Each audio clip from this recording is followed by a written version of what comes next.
السلام عليكم ورحمة الله وبركاته. ازيكم حبايب قلبي؟ عاملين ايه؟ يا رب تكونوا بخير. كل سنة وانتم طيبين. رمضان كريم، ربنا يتقبل كده مننا صلواتنا ودعواتنا وزكاتنا، ويتقبل مننا ان شاء الله صالح الأعمال. هنعمل بقى النهاردة زبادي الحلة، حاجة كده، حاجة وهم. لا تقوليلي بقى لا فرن ولا مكنة زبادي ولا حاجة، احنا هنعمل زبادي توفير التوفير زي ما بنقول، وبنص التمن هنعمل احلى زبادي، وزبادي يكون ناجح واحلى كمان من اللي بره. شايفين بقى كوبايه الزبادي طالعه من الحله مترابطه متماسكه، هتطلع كريميه من اول الكوبايه لاخر الكوبايه. مش تيجي تعمليه كده وتلاقي ايه، تاخدي معلقتين وتلاقيه بيطلع معاكي شرشه كده او ميه داخل كوبايه الزبادي. لا، احنا هنعمله بطريقه سهله جدا. مش هنحتاج لا فرن ولا فوطه ولا مكنه زبادي ولا اي حاجه من الحاجات دي. عايزين بقى ايه؟ كوبايه زبادي تكون كريميه وجميله. طبعا احنا عارفين ما يحلاش الزبادي الا بعد السحور كده، يلطف كده معانا. احلى كوبايه زبادي بنحبها بعد السحور. زي ما انتوا شايفين كده، تاخدي بقى من كوبايه الزبادي تلاقيها كريميه وتلاقيها ناجحه معاكي. طبعا انا عارفه في ناس كتير بيعملوا بيطلع ناجح معاهم، وناس كتير بيفشل في الطريقه. زي ما انتوا علقتولي كده في فيديو الزبادي، في ناس كتير قالت لي ان الطريقه لما عملت الطريقه اللي انا عملتها نجحت معاكي. انا عملته في العلبه البلاستيك قبل كده، النهارده هعمله لك في الحله، وهعمله لك بطريقه ناجحه جدا. ان الكوبايه لما تيجي تاكليها تحسي ان انت مبسوطه من اول الكوبايه لاخر الكوبايه. حبيبنا الرسول عليه افضل الصلاه والسلام. ولو وصلت معايا لغايه هنا ما تنسينيش بدعوه حلوه. عندي هنا كيلو من اللبن، بكون غلياه وسبته لغايه ما برد خالص. عايزاه فاتر مش بارد، عايزاه يبقى فاتر كده زي دمع العين، ما يبقاش سخن. عشان في ناس كتير قالت الزبادي بيفصل مني. اللبن السخن بيخلي الزبادي يشرش ويفصل منك. لا، احنا عايزينه دافي. وعلبة الزبادي ما تكونش ساقعة وخارجة من التلاجة، برضو تكون بدرجة حرارة المطبخ. كوباية الزبادي بقى بتجيبيها كوباية معلبة أو كوباية بلدي زي ما انت عايزة، الاتنين بيبقوا ناجحين. واللبن ممكن اللبن المبستر برضو بيبقى حلو جدا. هنبتدي نقلب بقى. كوباية الزبادي عايزاها ناعمة جدا، عايزاها أنعم حاجة زي ما انت عارف، عشان لو خشنة هتكتل معاكي بالشكل ده. بعد بقى ما نعمتها خالص، ضفت لها شويه من اللبن ونقلبها كويس. اهم حاجه ان الزبادي ما يبقاش مكتل عندك، تبقى كوبايه الزبادي ما تيجي تضربيها الاول تبقى ناعمه قوي. بعد كده بتضيفي بقى اللبن زي ما انت شفتي كده، ونقلبهم تقليبه وننزل بيهم على باقي اللبن بالشكل ده، ونقلبهم كويس. اهم حاجه زي ما قلت لك من نجاح الزبادي اللبن يكون دافي. كوبايه الزبادي لما تيجي تحطيها على اللبن تنعميها الاول جامد، وبعد كده تضيفي لها شويه من اللبن. بعد كده بتجيبي الكوبايات بتاعتك، عايزه تعمليه في طواجن، عايزه تعمليه في يعني كميه مره واحده في حاجه كبيره، زي ما انت عايزه، في اطباق اللي يجي معاكي،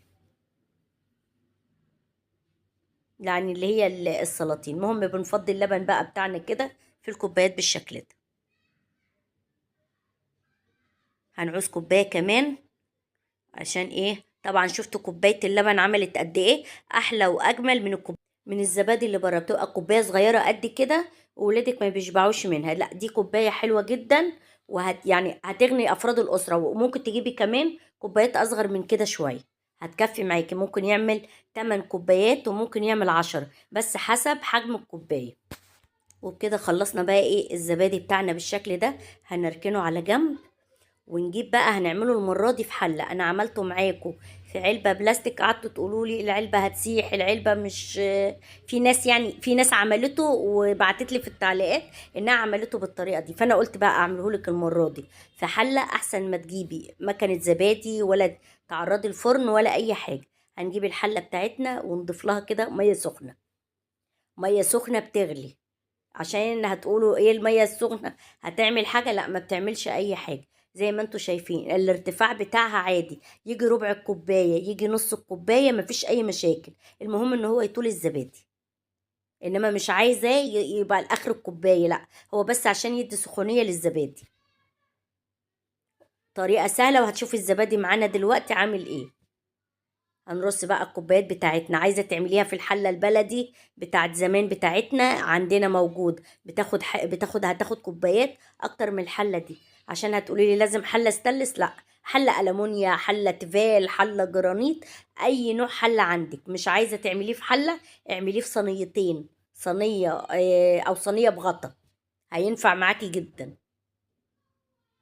ابتديت ارص الكوبايات بالشكل ده، خدتهم بالظبط زي ما انتوا شايفين. خدت ال7 كوبايات. عايزه تجيبي مقاس اكبر من الحله هتحطيها، وهنبتدي نغطي عليها بس كده، مش هتعملي فيه اي حاجه. اركنيه على جنب. الجو ده في الايام دي 4 ساعات وهتبص عليه. بعد ال4 ساعات هتشوفيه ربط ولا لا. ربط يبقى خلاص بتطلعيه، ما ربطش هتسخني الحله ثواني او تحطي له ميه سخنه شويه صغيرين، وبعد كده هتبص ساعه كمان وتلاقيه ربط. عدى على الزبادي بتاعي 4 ساعات وهو في الحلة كده، ما عملتش فيه أي حاجة، كان محطوط على جنب في الرخامة. وأدي شكله بعد ال4 ساعات زي ما انت شايفة ما شاء الله. بس أنا سبته لما سقع خالص، فانت القلبة دي مش هتعمليها وهو سخن أو وهو دافي، هتروح الكوباية نازلة منك. ماشي، لازم يسقع في التلاجة عشان ايه تعرفي تقلبيه. بس أنا كمني كنت بشتغل في العيش، فأنا كنت سايباه على جنب. زي ما انتوا شايفين كده، شايفه الكوبايه ما شاء الله، الزبادي كريمي ما فيهوش اي ميه نازله منه. حاجه كده جميله.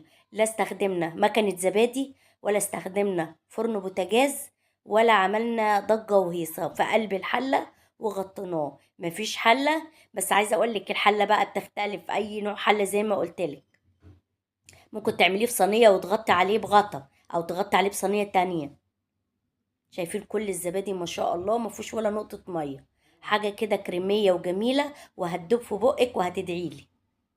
وخلي بالك ان انت لو طولتي على الزبادي في المية السخنة بيشرش معاكي برضو، هو ليه فترة وبيطلع منها بالشكل ده. واوعي تقلبيه اول ما تفتحي عليه، علشان هيقع منك. لازم يقعد في التلاجة. ده بقى بعد ما قعد في التلاجة شوية اهو، ما فيهوش ولا نقطة مية. زي ما انت شايفة كده ما شاء الله جميل.